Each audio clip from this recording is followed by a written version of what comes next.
नमस्कार. बघूयात आजचा पहिला प्रकार.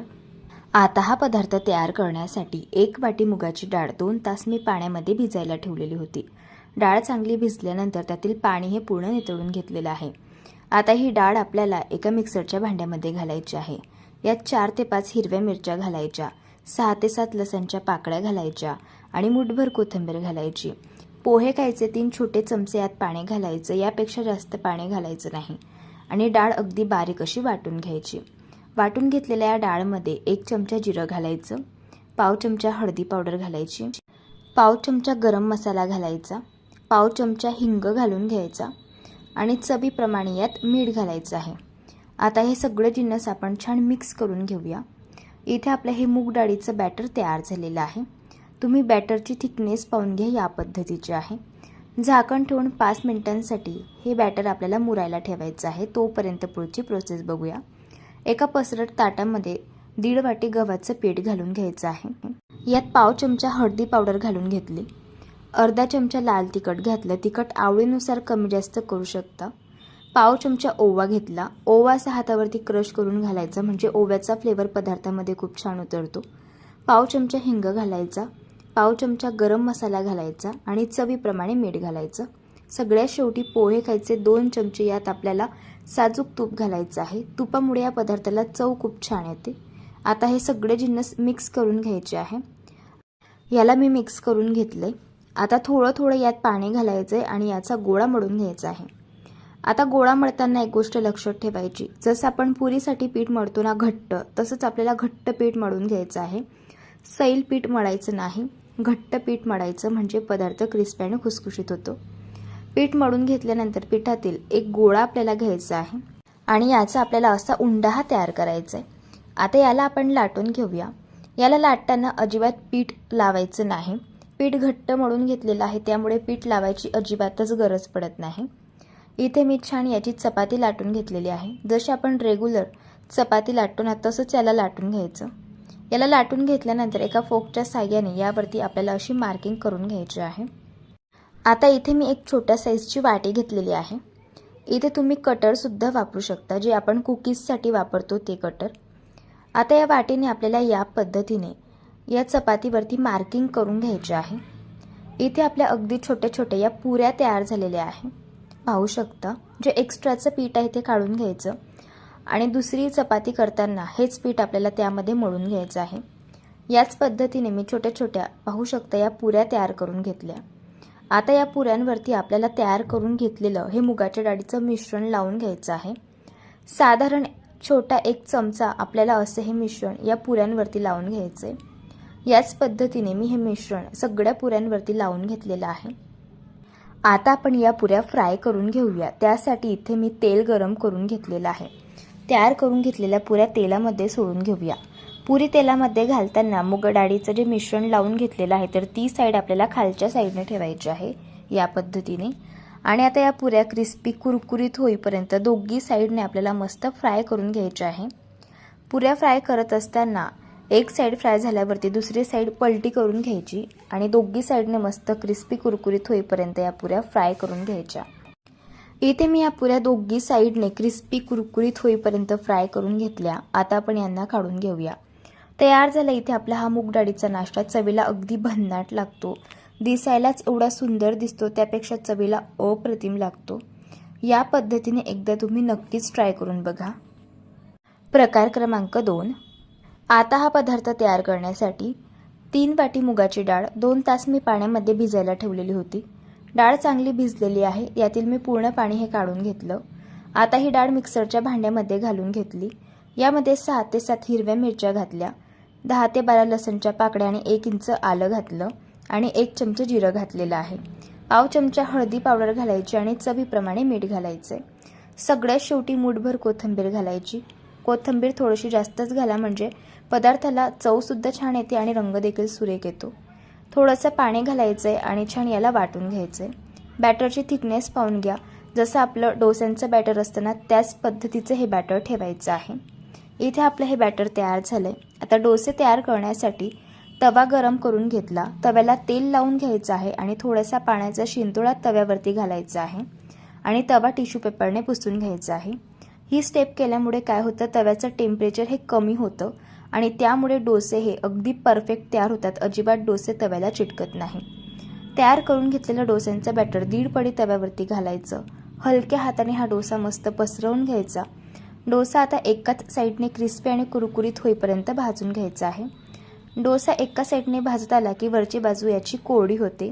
याला तेल किंवा तूप तुम्ही लावू शकता. मी तेल लावलेलं आहे. आता हा डोसा मस्त क्रिस्पी कुरकुरीत होईपर्यंत भाजून घ्यायचा. डोसा इथे मी भाजून घेतलाय. पाहू शकता डोसा क्रिस्पी झालेला आहे, कुरकुरीत देखील आहे. याला आपण काढून घेऊया. मस्त असा मूग डाळीचा क्रिस्पी कुरकुरीत डोसा तयार झाला. तुम्हाला मऊ लुसलुशीत डोसे हवे असतील तर दोघी साईडने भाजून घ्या. तयार झाला अगदी साधा, सोपा, पौष्टिक असा मूग डाळीचा हा डोसा. लहान मुलांना तुम्ही टिफिन बॉक्समध्ये सुद्धा याला देऊ शकता. एकदा नक्की ट्राय करून बघा. प्रकार क्रमांक 3. आता हा पदार्थ तयार करण्यासाठी 1 वाटी मुगाची डाळ 2 तास पाण्यामध्ये भिजवून घेतली. डाळमधील पूर्ण पाणी आपल्याला नितळून घ्यायचं आहे आणि ही डाळ अशी चाळणवरती 10 ते 15 मिनिटं आपल्याला अशी पसरवून ठेवायची आहे. म्हणजे डाळमधील जे एक्स्ट्राचं पाणी आहे ते निघून जाईल आणि डाळमधील पाण्याचा अंश देखील कमी होईल. तोपर्यंत एका पॅनमध्ये 2.5 वाटी आपल्याला पाणी घालायचे. याच वाटीने आपण मुगाची डाळ देखील मोजून घेतलेली होती. सगळे जिन्नस याच वाटीने मोजायचे. पाव वाटी यात साखर घातली आणि 10 ते 12 केशरच्या काड्या घालून घेतल्या. आता आपल्याला हे जे पाणी आहे तर ते शिजवून घ्यायचं आहे साधारण 2 ते 3 मिनिटं. साखर विरघळेपर्यंतच फक्त हे पाणी शिजवून घ्यायचं. साखरेचा आपल्याला पाक बनवायचं नाहीये, फक्त साखर पाण्यामध्ये विरघळून घ्यायची. इथे मी साखर पाण्यामध्ये विरघळून घेतलेली आहे. गॅस बंद करून घेऊया. इथे आपलं हे शुगर सिरप तयार झालेलं आहे. सिरप तयार होत होतं तोपर्यंत डाळमधील जे पाण्याचं मॉइश्चर आहे तर ते देखील बऱ्यापैकी कमी झालेलं आहे. आता ही डाळ मिक्सरच्या भांड्यामध्ये घालायची आहे. अजिबात थोडाही पाण्याचा वापर न करता डाळ रवा टेक्स्चरवरती आपल्याला वाटून घ्यायची आहे. इथे मी डाळ वाटून घेतली. आता पॅनमध्ये आपल्याला पाव वाटी तूप घालून घ्यायचं आहे. हा पदार्थ तयार करण्यासाठी तूप थोडंसं जास्तच लागतं, त्यामुळेच हा पदार्थ छान मऊ लुसलुशीत होतो. तूप चांगलं गरम झाल्यावरती 2 चमचे यामध्ये आपल्याला रवा घालायचा आहे. रवा बारीक किंवा जाड कुठलाही तुम्ही वापरू शकता. इथे मी जाड रवा वापरलाय. रवा 2 ते 3 मिनिटं गॅसच्या मंद आचेवरती हलकासा सुगंध रिलीज होईपर्यंत भाजून घ्यायचा आहे. रवा भाजून घेतल्यानंतर यामध्ये 2 चमचे बेसन पीठ घालायचे. बेसन पीठ देखील हलकाशा तांबूस रंगावरती आपल्याला हलकासा सुगंध रिलीज होईपर्यंत भाजून घ्यायचे. बेसन पीठ सगळ्यात शेवटी घालायचं, कारण आधी जर आपण घातलं रव्यासोबत तर ते करपू शकतं. इथे मी बेसन पीठ चांगलं भाजून घेतलं. आता वाटून घेतलेल्या मूग डाळीचं मिश्रण आपल्याला यात घालायचंय आणि साधारण 10 ते 12 मिनिटं गॅसच्या मंद आचेवरती तूप सुटेपर्यंत याला छान परतून घ्यायचं आहे. इथे मी याला 10 ते 12 मिनिटं छान परतून घेतलेलं आहे. मिश्रण चांगलं परतून घेतल्यामुळे तुम्ही पाहू शकता हे मिश्रण असं फेसाळलेलं तयार होतं आणि यावरती भरपूर असा फेस येतो आणि खूप असं तूप देखील याला सुटतं. यावरनं समजायचं हे छान भाजलं गेलं. यात मी काजूचे काप घालून घेतलेले आहे. ड्रायफ्रुट्स तुम्ही तुमच्या आवडीनुसार कमी जास्त करू शकता. काजू देखील यासोबत 1 ते 2 सेकंद मी भाजून घेतले. यात आता तयार करून घेतलेलं हे शुगर सिरप आपल्याला घालून घ्यायचंय. लक्षात ठेवा संपूर्ण शुगर सिरप इथे आपल्याला हे पूर्ण यात घालून घ्यायचं आहे. याला मिक्स करायचंय आणि झाकण ठेवून साधारण 7 ते 8 मिनिटं आपल्याला याला शिजवून घ्यायचंय.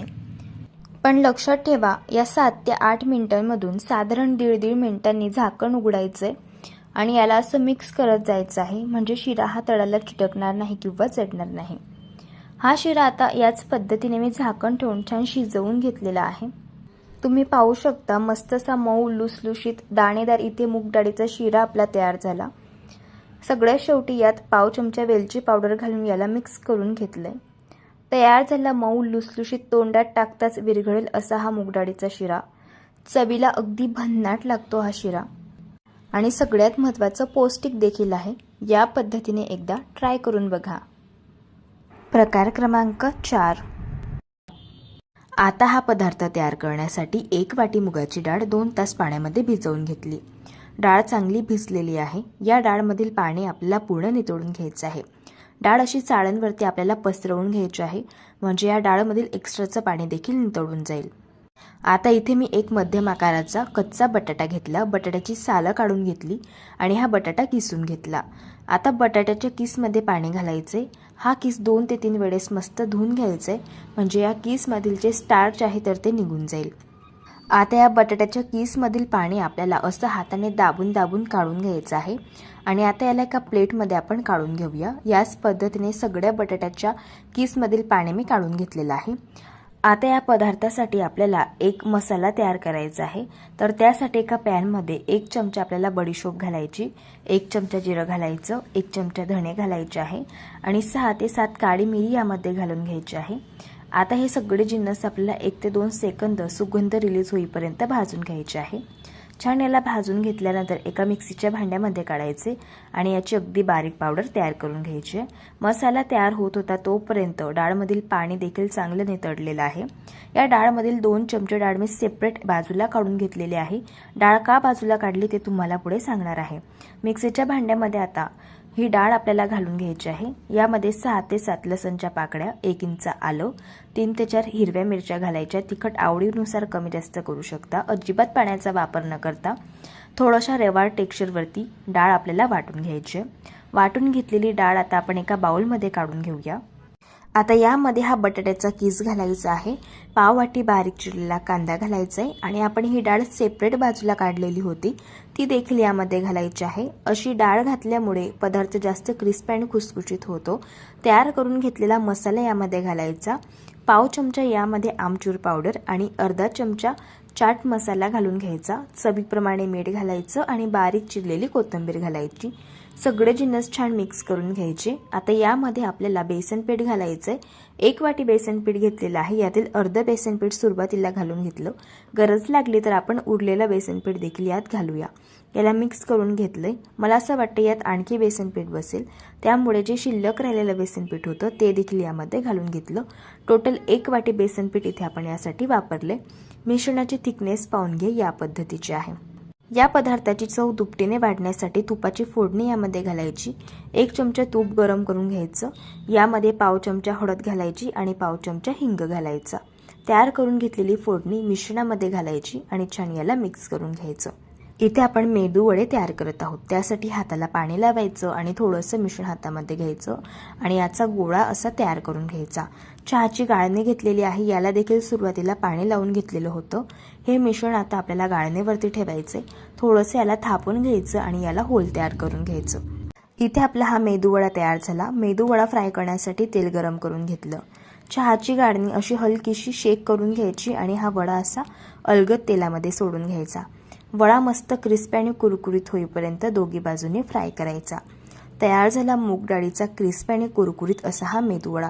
चवीला अगदी भन्नाट लागतो हा मेदूवडा. नक्कीच एकदा या पद्धतीने ट्राय करून बघा. प्रकार क्रमांक 5. आता हा पदार्थ तयार करण्यासाठी 1 वाटी मुगाची डाळ 2 तास पाण्यामध्ये भिजवून घेतलेली आहे. डाळमधील पूर्ण पाणी नितळून घ्यायचं आणि ही डाळ मिक्सरच्या भांड्यामध्ये घालायची. पोहे खायचे 2 चमचे यात पाणी घालायचे. यापेक्षा जास्त पाणी घालायचं नाही आणि डाळ अगदी बारीक वाटून घ्यायची. वाटून घेतलेली डाळीचं मिश्रण आता एका बाउलमध्ये काढून घ्यायचं आणि हे मिश्रण आपल्याला 3 ते 4 मिनिटं छान एकाच डायरेक्शनमध्ये फेटून घ्यायचं आहे. मिश्रण फेटून घेतल्यामुळे अगदी हलकं फुलकं होतं आणि लाईट होतं, त्यामुळे पदार्थ अगदी क्रिस्पी आणि खुसखुशीत बनतो. मिश्रण चांगलं फेटून झालं आहे की नाही ते कसं ओळखायचं? वाटीमध्ये पाणी घ्यायचं आणि मिश्रणाचा गोळा या पाण्यामध्ये घालायचा. हा गोळा असा पाण्यावरती तरंगत आहे म्हणजे मिश्रण चांगलं फेटून झालेलं आहे आणि जर हा गोळा तळाला जाऊन बसला तर समजायचं की मिश्रण आणखी 2 ते 3 मिनिटं फेटून घ्यायचे. मिश्रणामध्ये 1 चमचा आल्याची पेस्ट घालायची, पाव चमचा हिंग घालायचा आणि 1 चमचा हिरव्या मिरचीचा ठेचा घालायचा आणि चवीप्रमाणे मीठ घालून छान याला मिक्स करून घ्यायचं आहे. इथे आपण दही वडे बनवत आहोत तर त्यासाठी हाताला पाणी लावून घ्यायचं आणि थोडंसं मिश्रण हातामध्ये घ्यायचं आणि मस्त हे वडे तेलामध्ये घालून घ्यायचे. वडे मस्त क्रिस्पी आणि कुरकुरीत होईपर्यंत दोन्ही बाजूंनी आपल्याला हलक्या गुलाबी रंगावरती फ्राय करून घ्यायचे आहे. इथे मी हे वडे दोन्ही साईडने क्रिस्पी आणि कुरकुरीत होईपर्यंत फ्राय करून घेतले. आता आपण यांना काढून घेऊया. पाहू शकता मस्त असे क्रिस्पी कुरकुरीत असे हे वडे तयार झालेले आहे. याच पद्धतीने मी सगळे वडे हे तयार करून घेतलेले आहे. यातील एक वडा मी तुम्हाला तोडून दाखवते. बाहेरून छान क्रिस्पी आणि कुरकुरीत आहे आणि आतून मस्त असा स्पॉन्जी आणि सॉफ्ट तयार झालेला आहे. दही वडे बनवत आहोत तर त्यासाठी इथे मी 2 ग्लास गरम करून घेतलेला पाणी घेतलेलं आहे. यामध्ये पाव चमचा हिंग आणि चवीप्रमाणे मीठ घातलंय. आता हे वडे आपल्याला या पाण्यामध्ये घालायचे आहे. झाकण ठेवून 15 मिनिटांसाठी हे वडे आपल्याला भिजायला ठेवायचे. तोपर्यंत दही तयार करून घेऊया. त्यासाठी 1 वाटी दही घेतलं. यामध्ये 2 चमचे साखर घालून दही चांगलं स्मूथ होईपर्यंत फेटून घेतलं. इथे आपलं दही तयार झालेलं आहे. यात आता चवीप्रमाणे मीठ घालायचे आणि याला छान एकजीव करून घ्यायचं आहे. मस्त असं गोड इथे आपलं दही तयार झालेलं आहे. दही तयार होत होतं तोपर्यंत वडे देखील चांगले पाण्यामध्ये भिजले गेलेले आहे. वड्यांची साईज बघाल तर मस्त अशी डबल झालेली आहे. आता या वड्यातील पाणी आपल्याला असं हाताने दाबून काढून घ्यायचं आहे. याच पद्धतीने मी सगळ्या वड्यांमधील पाणी हे काढून घेतलं. आता हे वडे आपल्याला एका प्लेटमध्ये ठेवायचे. यावरती तयार करून घेतलेलं गोड दही घालायचे. थोडीशी पुदिन्याची चटणी घालायची आहे. आता चिंच आणि गुळाची चटणी घालून घेऊया आणि थोडंसं लाल तिखट यावरती घालायचे. तयार झाले मस्त असे मऊ लुसलुशीत स्पॉन्जी सॉफ्ट असे दही वडे. चवीला छान लागतं, एकदा बनवून बघा. मला आजची ही रेसिपी आवडली असेल तर व्हिडिओला लाईक करा, चॅनलला सबस्क्राईब करा आणि शेजारील बेल आयकॉन प्रेस करायला विसरू नका. व्हिडिओला जास्तीत जास्त शेअर करा. तर चला भेटूया एका मस्त अशा चमचमीत रेसिपी सोबत. तोपर्यंत धन्यवाद.